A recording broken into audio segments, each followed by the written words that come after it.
ಎಲ್ಲರಿಗೆ ನಮಸ್ಕಾರ. Welcome to HM stocks. ಇವತ್ತು ನಾವು ಟೆಕ್ನಿಕಲ್ ಇಂಡಿಕೇಟರ್ಸಲ್ಲಿ ಇನ್ನೊಂದು ನೆಕ್ಸ್ಟ್ ಟೆಕ್ನಿಕಲ್ ಇಂಡಿಕೇಟರ್ಸ್ನ ತಿಳ್ಕೊಳ್ಳೋಣ. ಸೊ ಇವತ್ತು ಟೆಕ್ನಿಕಲ್ ಇಂಡಿಕೇಟರ್ ಬಂದು ಬೋಲಿಂಜರ್ ಬ್ಯಾಂಡ್ಸ್. ಬೋಲಿಂಜರ್ ಬ್ಯಾಂಡ್ಸ್ ಅಂದರೆ ಏನು, ಅದನ್ನ ಹೆಂಗೆ ಅನಲೈಸ್ ಮಾಡೋದು, ಅದೆಲ್ಲ ನಾನು ಕ್ಲೀನಾಗಿ ಡೀಟೇಲಾಗಿ ಎಕ್ಸ್ಪ್ಲೇನ್ ಮಾಡ್ತೀನಿ. ಸೊ ಈ ಡಯಾಗ್ರಾಮಲ್ಲಿ ನೋಡಿದ್ರೇ ನಿಮ್ಗೆ ಗೊತ್ತಾಗ್ತಾಯಿದೆ. ಇಲ್ಲಿ ಟೋಟಲ್ ನಮಗೆ 3 ಲೈನ್ಸ್ ಇದೆ. ಇದೇನು ಹೆಂಗೆ ಅಂತ ನಾನು ಎಕ್ಸ್ಪ್ಲೇನ್ ಮಾಡ್ತೀನಿ. ಸೊ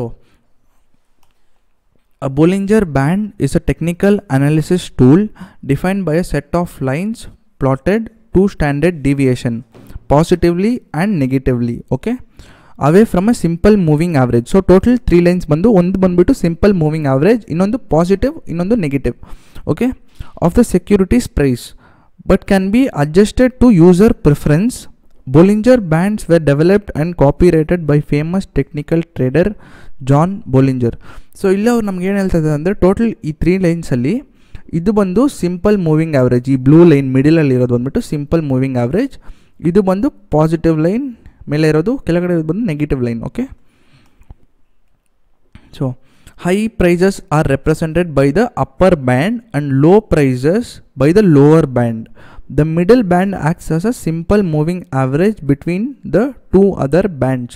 ಸೊ ಇಲ್ಲಿ ಏನು ಕೊಟ್ಟಿದ್ದಾರೆ ಅಂದರೆ ಇವರು ಈ ಬ್ಯಾಂಡ್ಸ್, ಇದು ಬಂದ್ಬಿಟ್ಟು ಅಪ್ಪರ್ ಬ್ಯಾಂಡ್, ಇದು ಬಂದ್ಬಿಟ್ಟು ಲೋವರ್ ಬ್ಯಾಂಡ್, ಇದು ಸಿಂಪಲ್ ಮೂವಿಂಗ್ ಆವ್ರೇಜ್. ಸೊ ಇದು ಬಂದ್ಬಿಟ್ಟು ಪಾಸಿಟಿವ್ ಬ್ಯಾಂಡ್, ಇದು ಬಂದು ನೆಗೆಟಿವ್ ಬ್ಯಾಂಡ್.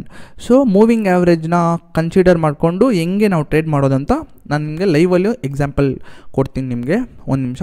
ಸೊ ಅದಕ್ಕನ್ನು ಮುಂಚೆ ನಾವು ಮಿಡಲ್ ಬ್ಯಾಂಡ್ ಎಷ್ಟು ಡೇಸ್ ಮೂವಿಂಗ್ ಆವ್ರೇಜ್ ಅಂತ ತಿಳ್ಕೊಳ್ಳೋಣ. ಸೊ ಮಿಡಲ್ ಬ್ಯಾಂಡ್ ಬಂದು 20 days simple moving average, upper band ಬಂದು 20 days simple moving average plus 20 days standard deviation of price into 2. Lower band ಬಂದು 20 days simple moving average minus 20 days standard deviation of price into 2. So ಇದು ಬಂದ್ಬಿಟ್ಟು just ಒಂಥರ ಫಾರ್ಮ್ಲಾ ಥರ, ನಿಮಗೆ ಅದನ್ನ ಹೆಂಗೆ ಅದನ್ನು ಕನ್ಸಿಡರ್ ಮಾಡ್ತಾರೆ ಅಂತ ಇದು ನಾನು ನಿಮಗೆ ಲೈವಲ್ಲಿ ಒಂದು ಎಕ್ಸಾಂಪಲ್ ಕೊಡ್ತೀನಿ, ಅವಾಗ ನಿಮಗೇನೋ ಕ್ಲಿಯರಾಗಿ ತಿಳ್ಕೊಬೋದು ಅದ್ರ ಬಗ್ಗೆ. ಓಕೆ, ಸೊ ಇದು ಬಂದು investors.com SBI ಚಾರ್ಟ್ ನಾನು ತೊಗೊಂಡಿದ್ದೀನಿ. ಓಕೆ, ಇಲ್ಲಿ ನಾವು ಟೆಕ್ನಿಕಲ್ ಇಂಡಿಕೇಟರ್ಸ್ನ ಅಪ್ಲೈ ಮಾಡ್ಕೊಳ್ಳೋಣ. ನಾವು ಯಾವ್ದು ಬಗ್ಗೆ ಓಡ್ತಾ ಇದ್ದೀರಿ, Bollinger's band, okay. So Bollinger band ಮೇಲೆ ಕ್ಲಿಕ್ ಮಾಡ್ತಾ ಇದ್ದೀನಿ, ಓಕೆ. ಸೊ ಈ ಥರ ಒಂದು ಗ್ರಾಫ್ ಫಾರ್ಮ್ ಆಗಿದೆ. ಸೊ ಇದು ಬಂದು ನಾನು ಪ್ರೆಸೆಂಟೇಷನಲ್ಲಿ ಎಕ್ಸ್ಪ್ಲೇನ್ ಮಾಡಿರೋ ಥರನೇ ಇರುತ್ತೆ, ಆಲ್ಮೋಸ್ಟ್ ಸೇಮ್. ಸೊ ಇದರಲ್ಲಿ ನಾನು ಮೂವಿಂಗ್ ಆವ್ರೇಜ್ ಬಂದುಬಿಟ್ಟು 20 ಡೇಸೇ ತೊಗೊಂಡಿದ್ದೀನಿ. ಸೊ ಸ್ಟೈಲಲ್ಲಿ ನಾವು ಹೋಗ್ಬಿಟ್ಟು ಚೇಂಜ್ ಮಾಡ್ಕೊಳ್ಳೋಣ ಸೆಟ್ಟಿಂಗ್ಸ್, ಓಕೆ. ಮೀಡಿಯನ್ ಬಂದು ಮೂವಿಂಗ್ ಆವ್ರೇಜ್ ಬಂದು ಬ್ಲೂ ಲೈನ್ ಇರಲಿ. ಅಪ್ಪರ್ ಬ್ಯಾಂಡ್ ನಾವು ರೆಡ್ ಅಂತ ಕನ್ಸಿಡರ್ ಮಾಡೋಣ, ಲೋವರ್ನ ನಾವು ಗ್ರೀನ್ ಅಂತ ಕನ್ಸಿಡರ್ ಮಾಡೋಣ. ಸೊ ಈ ಥರ ಸೆಟ್ಟಿಂಗ್ಸ್ ಮಾಡಿಕೊಂಡು ಗ್ರಾಫಿಗೆ ಬಂದರೆ ಇಲ್ಲಿ ನಿಮಗೆ ಕ್ಲೀನಾಗಿ ನೀವು ಇಲ್ಲಿ ನೋಡಿದ್ರೆ ಇಲ್ಲಿ ಮೇನ್ ಒಂದು ಇಂಪಾರ್ಟೆಂಟ್ ಪಾಯಿಂಟ್ ನೀವೇನು ತಿಳ್ಕೊಬೇಕಂದ್ರೆ, ಈ ಫಾರ್ ಎಕ್ಸಾಂಪಲ್ ನಾನು ಇಲ್ಲಿ ಮೌಸ್ ನೋಡಿ, ಈ ಬ್ಲೂ ಲೈನ್ನ ಕ್ರಾಸ್ ಮಾಡಿ ಯಾವಾಗ ಕ್ಯಾಂಡಲ್ಸ್ ಮೇಲೆ ಬಂದಿದೆ ಆವಾಗ ಸ್ಟಾಕ್ ಪ್ರೈಸ್ ಏನಾಗಿದೆ, ಈ ಪಾಯಿಂಟಿಂದ ಒಂದೇ ಟೈಮಲ್ಲಿ ಇಷ್ಟು ಹೈಟ್ಗೆ ರೀಚ್ ಆಗಿದೆ. ಈ ಪಾಯಿಂಟ್ ನೋಡಿ ಎಷ್ಟು ಶೂಟ್ ಆಗಿದೆ ಪ್ರೈಸ್ ಅಂತ ಇಲ್ಲಿಂದ.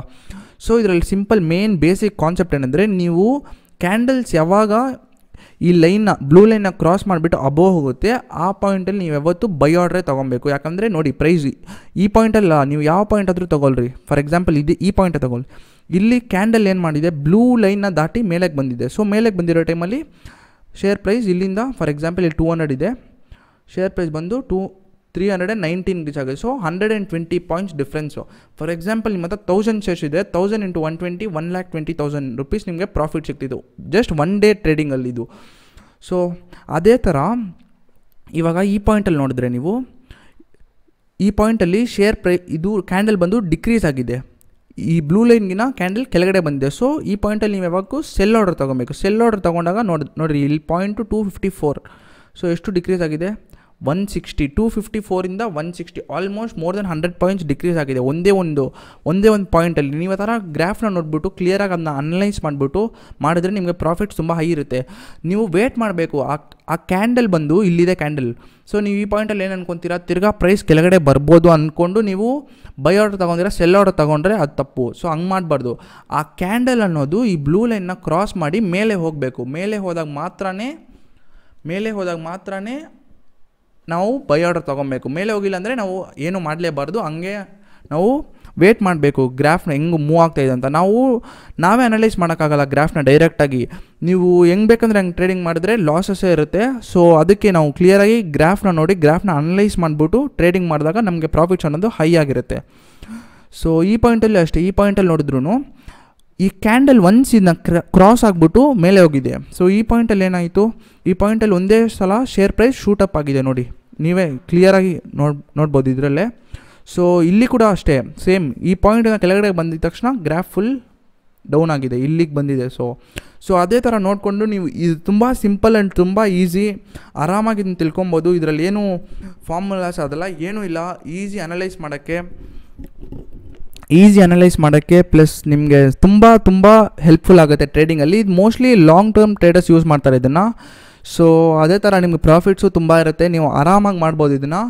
ಸೊ ಈ ಥರ ನೀವು ಬೇಸಿಕ್ಸ್ನ ಕಲ್ತ್ಕೊಂಡು ನಿಮ್ಮಷ್ಟಕ್ಕೆ ನೀವೇ ಮಾಡಿದ್ರೆ ನಿಮಗೆ ತುಂಬ ಹೆಲ್ಪ್ಫುಲ್ ಆಗುತ್ತೆ. ಪ್ಲಸ್ ನಿಮಗೆ ಲಾಸಸ್ ಕಮ್ಮಿ ಆಗುತ್ತೆ, ಪ್ರಾಫಿಟ್ ಜಾಸ್ತಿ ಆಗುತ್ತೆ. ನಿಮ್ಗೆ ಜಸ್ಟ್ ಟೈಮ್ ಬೇಕು ಅದನ್ನು ಓದ್ಬಿಟ್ಟು ನೀವು ಪೇಪರ್ ಟ್ರೇಡಿಂಗ್ ಮಾಡಬೇಕು. ನೀವು ತಗೊಂಡು ಕುತ್ಕೊಂಡು ಆರಾಮಾಗಿ ಅದನ್ನ ಅನಲೈಸ್ ಮಾಡಿಬಿಟ್ಟು ದಿನ ಒಂದೊಂದು ಗ್ರಾಫ್ನ ತೊಗೊಂಡು ದಿನ ಒಂದೊಂದು ಕಂಪನಿನ ತೊಗೊಂಡು ಟ್ರೇಡಿಂಗ್ ಮಾಡ್ಕೊಂಡಿದ್ರೆ ನಿಮಗೆ ಅದ್ರ ಬಗ್ಗೆ ಒಂದು ಕ್ಲಿಯರ್ ಐಡಿಯಾ ಬರುತ್ತೆ.